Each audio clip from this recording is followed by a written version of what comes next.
쉬고 불가능한 것을 가능케 한다라는 그런 찬양이었는데, 찬양만 들어도 참으로 은혜스럽습니다. 찬양 들을 때도 주무시는 분이 있어요? 절대로 우리가 어떤 일이 있어도 예배는 생명 걸고 드려야 된다라는 그런 마음을 가지고 하나님께 예배 드리는 그런 마음을 가지시기를 바랍니다. 지금도 모 방송국에서 메인 앵커로 활동 중인 김모 아나운서가 2016년에 큰 화제가 된 적이 있습니다. 이 앵커의 교양 있는 언어와 행동으로 많은 사람들이 사랑을 받았습니다. 그래서 믿는 사람은 역시 다르구나. 믿는 사람은 역시 다르구나. 많은 사람들이 칭찬을 했습니다. 그런데 갑자기 이혼을 발표를 하게 되어서 많은 사람들이 깜짝 놀랐습니다. 이혼 사유가 모두를 한심 쉬게 했기 때문입니다. 내용인즉 결혼 전에 남편이 유부남이었고, 그리고 결혼 후에는 폭력을 휘둘렀다라는 사실입니다. 저는 그런 얘기를 하려고 하는 것이 아닙니다. 그 배후에 교회의 권사인 어머니가 있었다라는 사실입니다. 도대체 그 권사는 어떤 신앙을 가진 사람이었기에 그랬을까? 한국에는 많은 교회와 교회를 다니는 크리스찬들이 있지만 사람들은 교회를 잘 찾지 않고 예수 믿는 크리스찬들을 신뢰하지 않습니다. 다시 말씀드린다면 신실한 믿음의 사람을 찾기가 그리 쉽지가 않다라는 것입니다. 믿는다고 하면서 그 사람의 속을 들여다보면 그 사람의 가치관이 세속화되어 있어서 주변 사람들에게 전혀 빛과 소금의 역할을 감당하지 못하고 오히려 세상을 오염시키는 그리스도인들이 있다라는 것입니다. 그래서 오늘 이 시대에 살아가는 이 지구상에 많은 사람들이 있지만 하나님께서 당신이 쓰시고자 하는 백성을 찾고 있다는 사실을 믿으시기를 바랍니다. 하나님의 사람이 필요한 시대입니다. 자기의 삶의 자리에서 하나님의 사람으로 인정받는 그리스도인이 필요한 시대입니다. 하나님의 사람이란 하나님과 동행하는 모습이 확연히 보이는 그리스도인을 말합니다. 그리스도인이란 그리스도 더하기 인이 합성어로 그리스도와 섞여 누가 보아도 그리스도의 냄새가 나는 사람을 그리스도인이라 말합니다.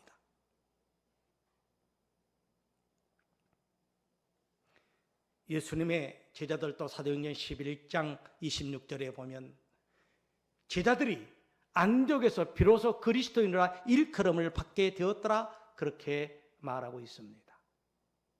예수를 믿는 사람들이 마땅히 그리스도인이 또는 하나님의 사람이라는 꼬리표가 달아붙어야 되는 것이 당연한 일이 아니겠습니까? 그리스도인이란 원래 죄인이었지만 하나님이 우리를 사랑하사 독생자를 이 땅에 보내주셔서 누구든지 그를 믿기만 하면 구원받는 백성이 되고 그리스도인이라는 칭호를 받게 되어 있습니다. 예수 믿는 나와 여러분은 진정한 그리스도인이란 칭찬을 받는다면, 진정한 그리스도인이라면 이보다 더 큰 축복이 없는 줄 믿습니다. 남들이 나를 그리스도인이라 칭한다는 것은 나를 하나님의 사람으로 인정한다라는 것입니다. 가정에서나 사회에서 여러분 모두가 하나님의 사람으로 인정받아야 할 줄 믿습니다. 그래야 하나님 앞에서 존귀한 인생을 살며 사람으로부터 존경을 받게 되어 있습니다. 예화를 하나 드리도록 하겠습니다. 오늘 2개의 예화를 드리는데 다 실화입니다.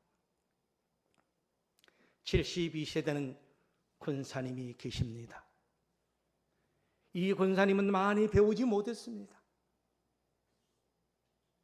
그런데 이 권사님 처녀 시절에 얼마나 예수를 잘 믿었는지 주일학교 판사, 청년회, 성가대, 그리고 자기가 사역하는 그 곳마다 이 젊은 청년으로 인해서 교회가 부흥됐다라는 것입니다. 할렐루야.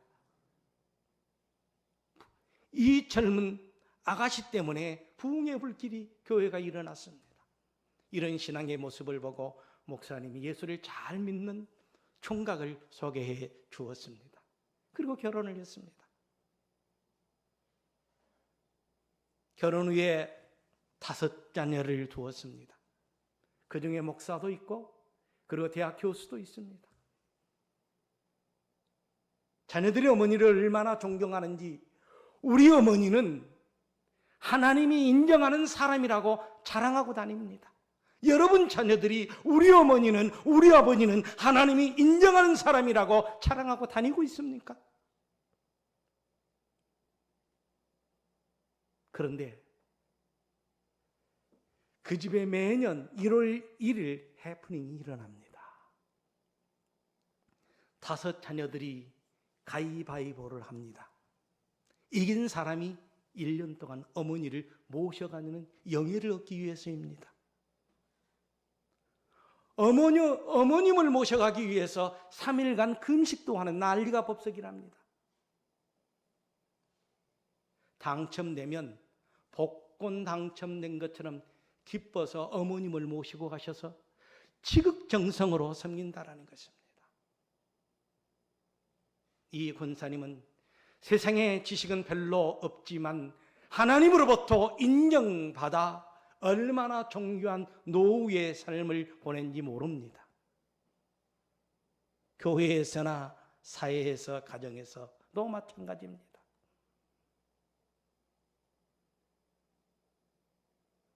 우리 하나님이 인정하는 목사로구나, 하나님이 인정하는 우리 장로님, 하나님이 인정하는 우리 권사님, 하나님이 인정하는 우리 집사님이로구나, 이렇게 인정받아야 될 줄 믿습니다. 여러분의 가정에서 우리 어머니 모시고 가고 싶어서 가위바위보 하십니까? 다 말똥말똥 왜 쳐다보고 있어요?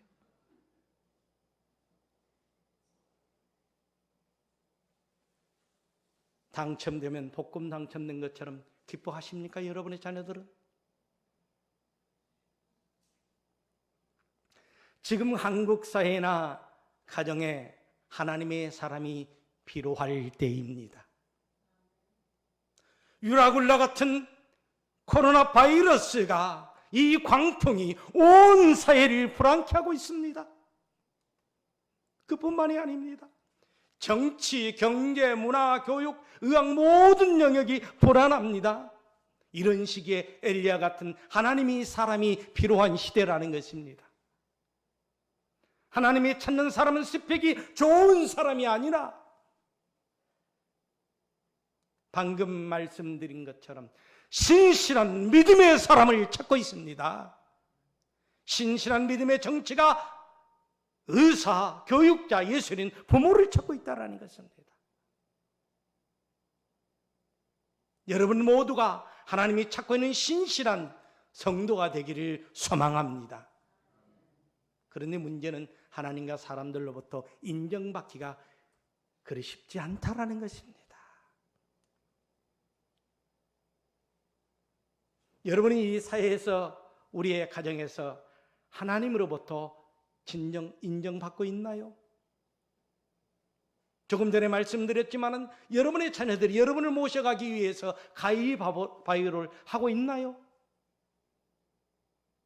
직장에서 우리의 과장님, 우리의 팀장님, 우리의 사장님은 하나님의 사람이야 라고 인정하고 있습니까?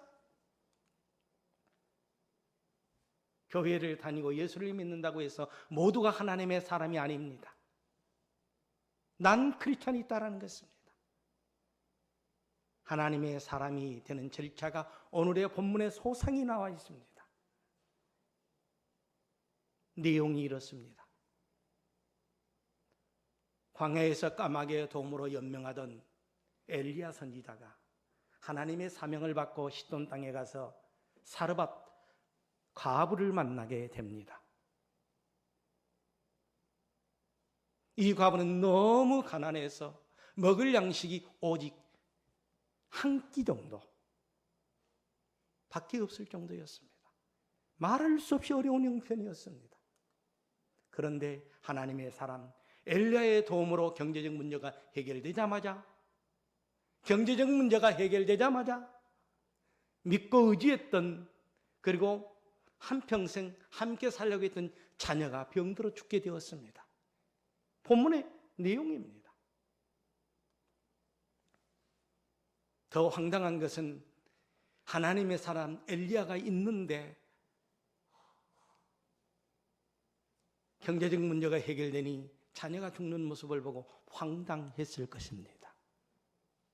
하나님의 사람이요 하나님의 종이 그 가부의 집에 있었으면 좋은 일만 있어야 할 텐데 오히려 큰 우환이 왔습니다.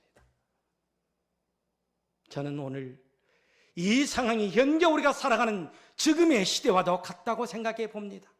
그래서 저는 엘리야 선지자가 어떻게 가부의 경제적 문제를 해결했고 어떻게 가부의 아들을 살렸는가를 본문을 통해서 찾아보면서 지금 우리의 처해 있는 우리의 현 상황을 해결해 보자 이 말입니다. 먼저 본문 12절에 보면 사르밧 과부의 사정이 말로 표현할 수 없다는 것을 우리는 알 수 있습니다. 도대체 이 여인이 얼마나 가난했는가? 먹을 것이라고는 한 줌의 가루밖에 없었습니다. 그리고 적은 양의 기름뿐이었습니다. 이것이 본문의 내용입니다. 이 가정에는 한 사람이 한 끼 정도 먹을 식량밖에 없습니다. 두 끼 먹을 양식이 없습니다. 그런데 이런 절망적인 문제를 엘리야가 해결하고 있다는 것입니다. 한순간에. 오늘의 본문 13절 15절에 보면 아주 상세하게 나와 있습니다. 함께 볼까요? 엘리야가 그에게 이르되 두려워 말고 가서 내 말대로 하거니와 먼저 그것으로 나를 위하여 작은 떡 한 개를 만들어 내게로 가져오고 그 후에 너와 내 아들을 위하여 만들라. 이스라엘 하나님 여호와의 말씀이 나 여호와가 비를 지면에 내리는 날까지 그 통에 가루가 떨어지지 아니하고 그 병에 기름이 없어지지 아니하리라. 할렐루야. 그가 가서 엘리야의 말대로 그대로 향합니다. 사랑하는 성도 여러분, 본문을 보면 어떤 생각이 드나요? 하나님은 문제를 해결할 때 해결의 법칙을 주신다라는 것을 알 수 있습니다. 창세기부터 요한계시록까지 하나님께서는 문제 속에 해결의 법칙을 주시고 있음을 믿어야 할 줄 믿습니다. 법칙을 주셨어요. 마태복음 19장 21절에 이런 말씀이 나옵니다. 예수께서 이르시되 내가 온전하고자 할진대 가서 내 소유를 팔아 가난한 자들에게 주라. 가난한 자들에게 주라. 그리하면 하늘에서 보화가 내게 이르리라. 그리고 와서 나를 따르라. 우리가 예수를 따른다고 말하면서도 가난하고 헐벗고 굶주린 자들을 외면하고 따라서는 아니 됩니다. 먼저 내게 있는 것을 적든 많든 섬긴 후에 주님을 따르는 저와 여러분이 되기를 주의 이름으로 축원합니다. 해결의 법칙은 이렇습니다. 아주 간단합니다. 가서 내 소유를 팔아 가난한 자들에게 주라. 그리하면 하늘에서 보화가 내게 있으리라. 엘리야 선지자는 이 영적 법칙을 알았고 이 법칙을 이 여인에게 적용한 것입니다. 마지막 12절에 이렇게 말합니다. 이 과부의 말을 여러분 들어보십시오. 지금 내게는 한 끼밖에 없습니다. 한번 읽어볼까요? 시작. 그가 이르되 당신의 하나님 여호와께서 살아계심을 두고 맹세하노니 나는 떡이 없고 다만 통에 가루 한 줌과 병에 기름 조금뿐이라. 내가 나뭇가지 둘을 주어다가 나와 내 아들을 위하여 음식을 만들어 먹고 그 후에 어떻게 한다고요? 이거 마지막 먹고 그냥 죽겠노라 이거예요. 그 정도로 가난합니다. 두 끼 먹을 수 없는 그런 가난한 삶을 살고 있습니다.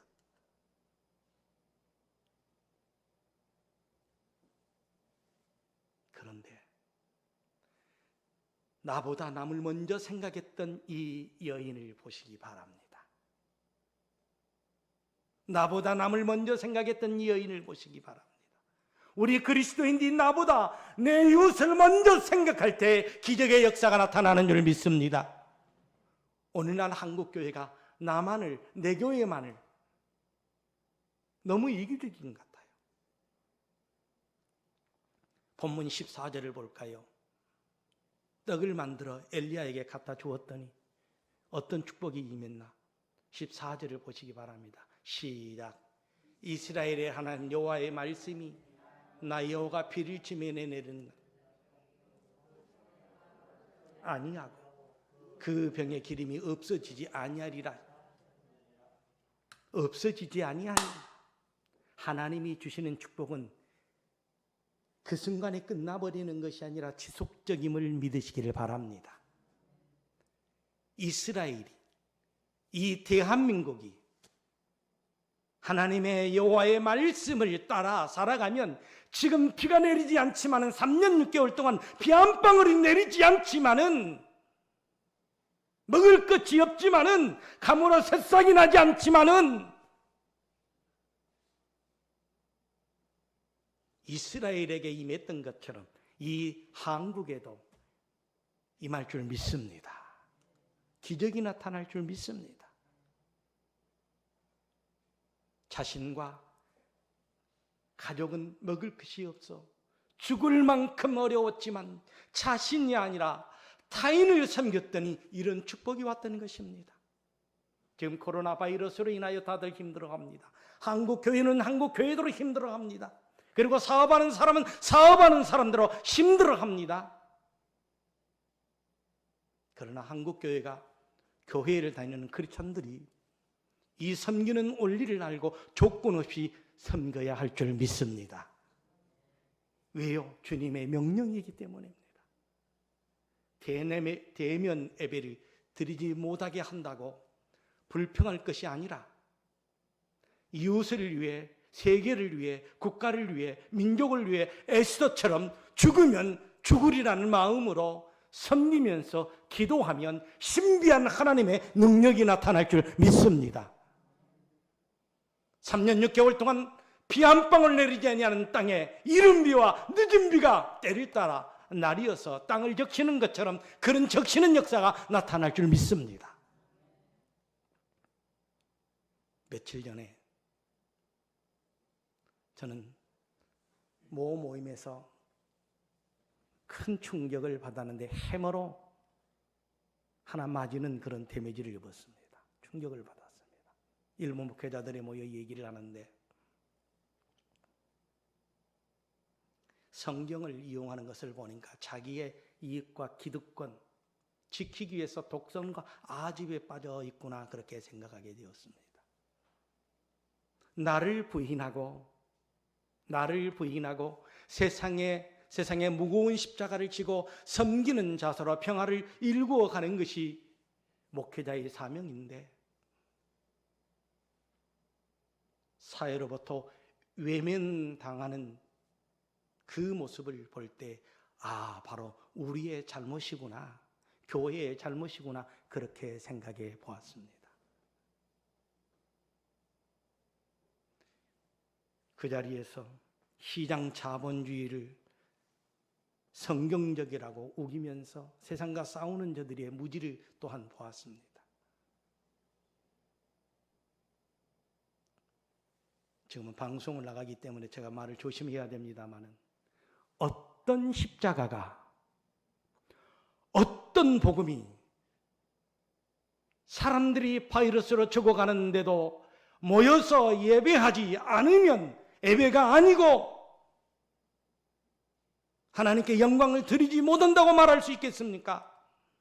한국교회가 무너져 내리는 것에는 관심이 없고 하나님의 영광이 가려지는 데는 관심이 없습니다. 자기의 유익과 이익에 사로잡혀 있는 모든 복음은 가짜입니다. 초막이나 궁궐이나 내 주 예수 모신 곳이 바로 하늘나라인 줄 믿습니다.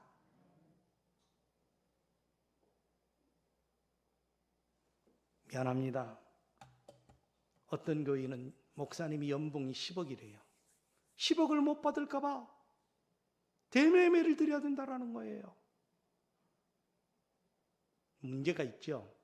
비대면 예배를 드리면 예배 드리는 모습이 또 정상적이지 아니할 때도 있을 것입니다. 다는 아닙니다만 어떤 목사님 얘기하고 보니까 본인도 비대면 예배를 드려보니까 좀 옷 입는 거라든가 준비하는 모든 것들이 불성실해지는 모습이 있다라는 거예요. 오늘 방송을 통해서 예배드리는 모든 분들은 예배당에 와서 예배드리는 그 모습으로 드려주시기를 바랍니다.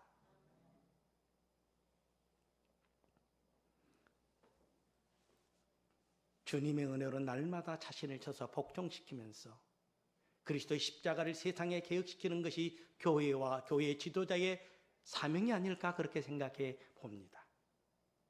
우리가 지켜야 할 것은 하나님의 말씀과 진리입니다. 하나님의 말씀과 진리는 예수님처럼 섬기는 것입니다. 섬길 때 기적이 일어납니다. 가루가 떨어지지 아니하고 그 병에 기름이 없어지지 아니하리라. 섬길 때, 할렐루야. 섬길 때. 어렵고 힘들 때 우리 한국교회가 더 섬기자는 것입니다. 다음으로 죽은 과부의 아들을 생각해 보면서 우리의 삶을 비추어 보도록 하겠습니다. 본문 17절에 보면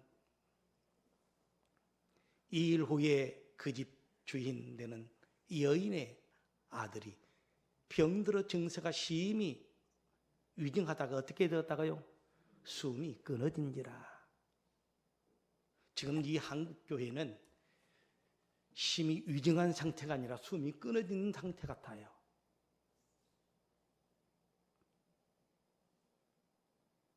제가 페이스북에 글을 썼는데 어떤 분이 자기 교회에다 붙여놔가지고 그것이 신문방송에 나왔더라고요. 보셨나 모르겠어요. 제가 페이스북에 글을 써서 이렇게 냈어요. 그랬더니 자기 교회에 붙여놨어요. 그 앞에다가. 그게 신문방송에. 사실은 글 쓴 자는 난데.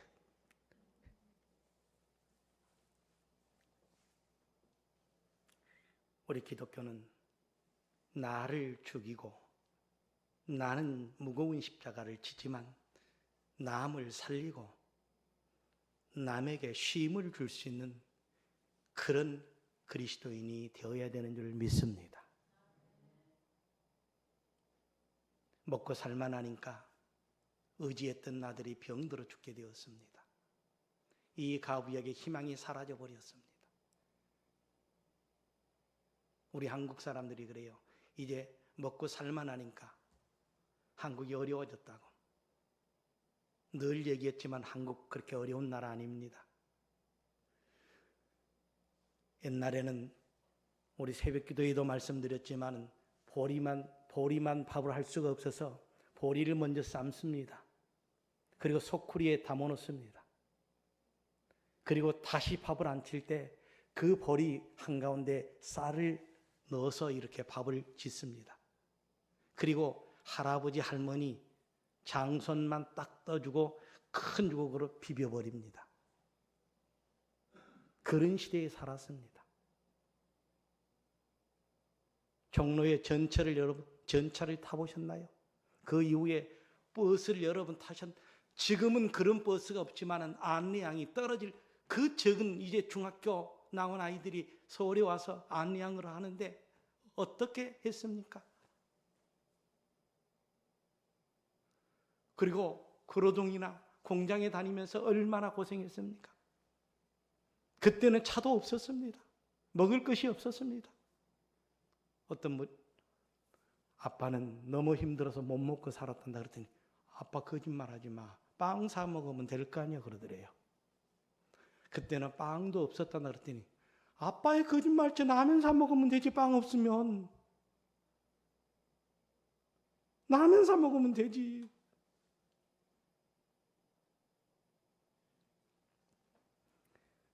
여러분, 있는 것을 바울 사도처럼 촉하게 가지시기를 주의 이름으로 축원합니다.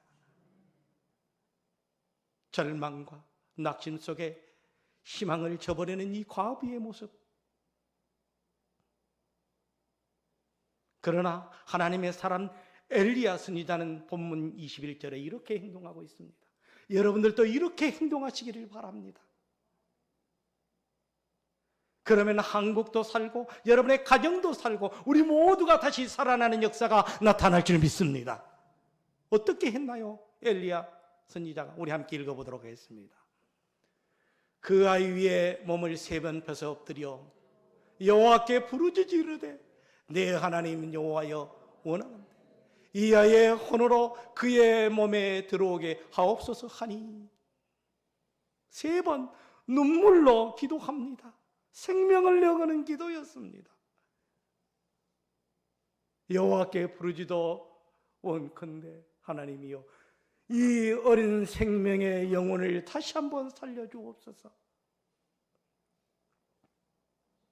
엘리야는 죽은 가비의 아들을 위해 3번 걸쳐 기도합니다. 여기서 부르짖는다는 것은 생명을 내걸고 기도했다라는 것입니다. 우리가 나라와 민족을 위해서, 내 이웃을 위해서, 죽어가는 영혼을 위해서 여러분 생명을 내걸고 기도하고 있습니까?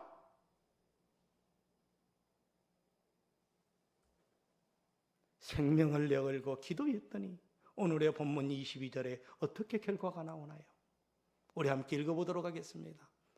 여호와께서 엘리야의 소리를 들으시고 할렐루야. 누가 엘리야의 기도 소리를 들으셨다고요? 여호와께서, 전능하신 하나님께서, 천지를 창조하시는 하나님께서 우리 장로님의 기도를, 우리 권사님의 기도를, 우리 집사님의 기도를 지금 듣고 있다는 사실을 믿으시기를 바랍니다. 그 아이의 혼을 살리는 법칙은 바로 나를 위한 것이 아니라 남을 위해서 기도할 때였습니다. 그렇습니다.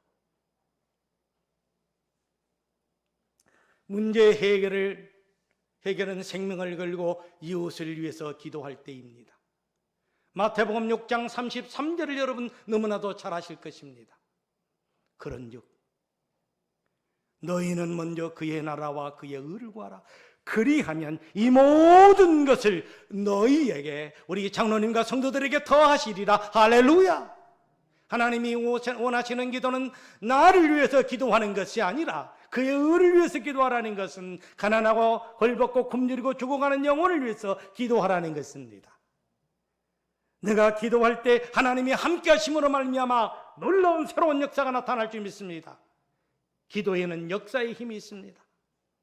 야고보서 5장 16절 18절을 보시기 바랍니다. 뭐라고 기록하고 있습니까? 그러므로 너희 죄를 서로 고백하며 병이 낫기를 위하여 서로 기도하라. 의인의 간구는 역사하는 힘이 큼이니라. 엘리야는 우리와 성경이 같은 사람이로되 그가 비가 오지 않기를 간절히 기도한 즉 3년 6개월 동안 뭐라고 했습니까? 비가 오지 않았습니다. 그러나 18절이 중요합니다. 다시 시작. 다시 기도하니 하늘이 비를 주고 땅이 열매를 맺었느니라. 할렐루야. 기도에는 이런 힘이 있습니다. 다시 기도한 적, 비가 안 왔지만은 다시 기도한 적 땅에 열매를 맺고, 다시 기도한 적 여러분의 가정이 살아나고, 다시 남을 위해서 헌신한 적 이 사회가 살아나고, 할렐루야. 옳습니다. 하나님의 사람의 위기에 처한 이 민족과 이웃을 위해서 기도하면 새로운 역사가 쓰여집니다. 새로운 역사를 쓰기 위해서는 신실한 믿음의 사람이 필요합니다.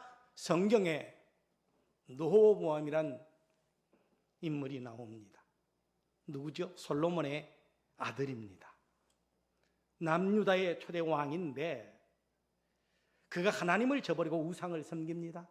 그랬더니 백성이 등을 돌려요. 등을 돌립니다. 세상이 그렇습니다. 누구든지 본이 되지 아니하면 등을 돌립니다. 우리 한국교회가, 우리 목사가, 성직자가 하나님 아버지 앞에 인정받지 못하면 세상 사람들로부터 손가락질을 당합니다. 하나님의 교회는 영광이 가려집니다. 이 사실을 여러분 믿고 살아가야 될 줄 믿습니다. 하나님의 사람이 신뢰를 얻기 위해서는 행동과 기도가 같아야 합니다. 그 중에 제일 중요한 것은 행동을 어떻게 해야 될 것인가, 어떻게 기도를 해야 될 것인가가 중요합니다. 지금까지 하나님의 자녀로 어떤 행동을 하며 사셨습니까? 지금 여러분은 하나님의 자녀로 말과 행동과 기도가 어떤 영향을 끼쳤습니까? 말과 행동도 기도와도 돼야 되는 줄 믿습니다. 이러한 행동은 그리스도인들에게 있어서 아주 중요한 핵심 요소입니다. 말 따로, 행동 따로, 기도 따로 해서는 아니 됩니다. 예를 들겠습니다. 기도합니다. 하나님, 이 자녀를 축복해 주세요. 복에 복을 더하여 주시옵소서. 그리고 아들이 지나갑니다. 아이고, 빌어먹을 놈.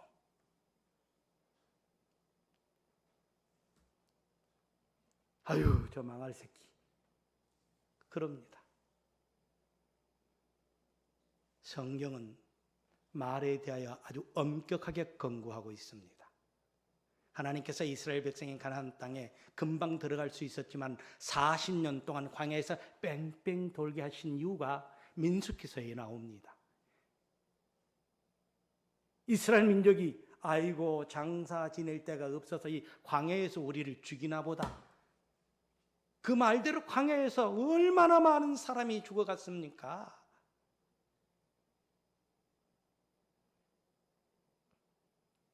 우리 하나님은 주일에만 여러분의 모습을 보시는 것이 아니라 여러분의 삶의 모습을 보고 있다는 것을 믿어야 합니다.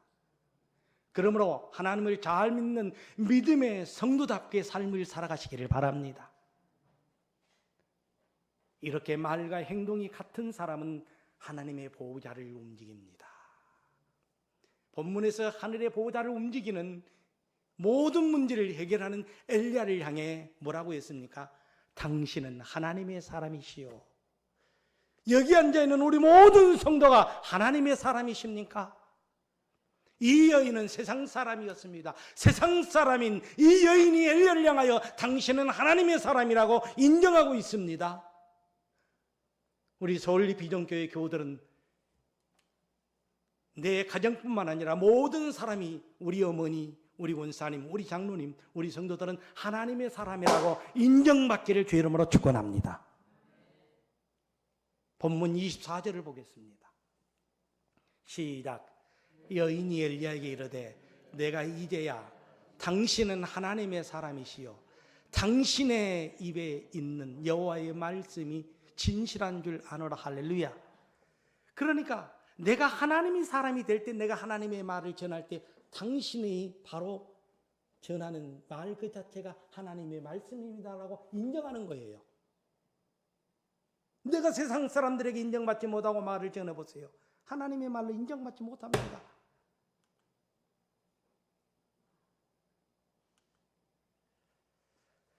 말과 행동이 아주 중요합니다. 실화 하나를 또 소개해 드리겠습니다.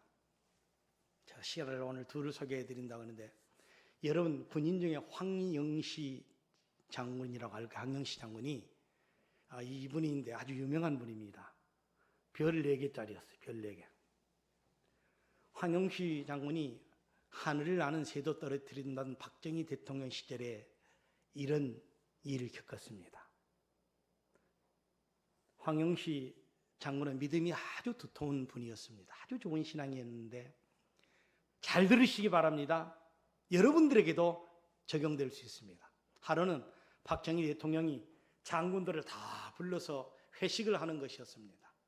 이 회식에 대통령께서 장군들에게 술잔을 따라주는 거예요. 조집사님, 술잔을 받아. 남들이 일 가져가면 갈 거야, 안 갈 거요? 똑같은 말이에요, 지금. 술잔을 딱. 황영시 장군 차례가 되었습니다. 술을 따라주면서 다른 장군들이 받으면서 대통령을 향하여 충성하고 한잔하고 꼴까닥 마시는 거예요. 한창 물이 익어갑니다. 황영시 장군 차례가 되었습니다. 장군이 술을 대통령이 따라주니까 탁자에 올려놓습니다. 올려놓고 그냥 대통령에게 충성하는 겁니다. 그랬더니 박통령이 뭐 하는 거야? 다그칩니다. 그러자 각하의 명령이라면 무엇이든지 다 따를 수 있습니다. 그러나 나의 신앙 양심상 이 술을 마실 수 없습니다. 아멘 안 하는 사람은 마셔도 괜찮다는 거예요. 그 순간 회식 자리가 얼어붙었습니다. 그러자 박 대통령이 목소리를 높이면서 황장군, 그래도 내가 주는 거니까 마셔. 각하, 술을 마시는 것은 제가 모시고 계시는 하나님이 원치 않습니다. 그 명령만 거둬주세요. 이 말을 들은 박 대통령이 뭐야? 하고 기분 나쁘던 자리를 떠버렸습니다. 거기에 있던 장군들이 한마디씩 합니다. 각하 성질을 건드려서 나왔으니 잘못하면 옷을 벗을 거야. 나도 교회 안수 집사야. 한잔 한다고 신앙이 어디 가나?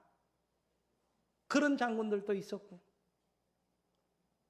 묵묵히 황 장군은 집에 돌아와서 가족들을 모아놓고 예배를 드립니다. 그러면서 권사인 아내에게 여보, 내가 이제 군복을 벗을 때가 됐나 보. 우리 모든 것을 하나님께 맡기고 기도 드리십시다. 그런데 아침이 되었습니다. 전화벨이 울리는 거예요. 청와대에서 들어오라는 것이에요. 이제 군복 벗기려고 그러는가 보구나. 벌벌 떠는 마음으로 들어갔더니 대통령이 별 2개 별을 쫙 띄더라는 거예요. 그러면 상장군 한잔 할 거야? 그러더라는 거예요. 그래서 별을 띄웠는데도 나는 못합니다. 그러더라는 거예요. 일 갑시다 그러면 나는 못 갑니다 해야 돼요.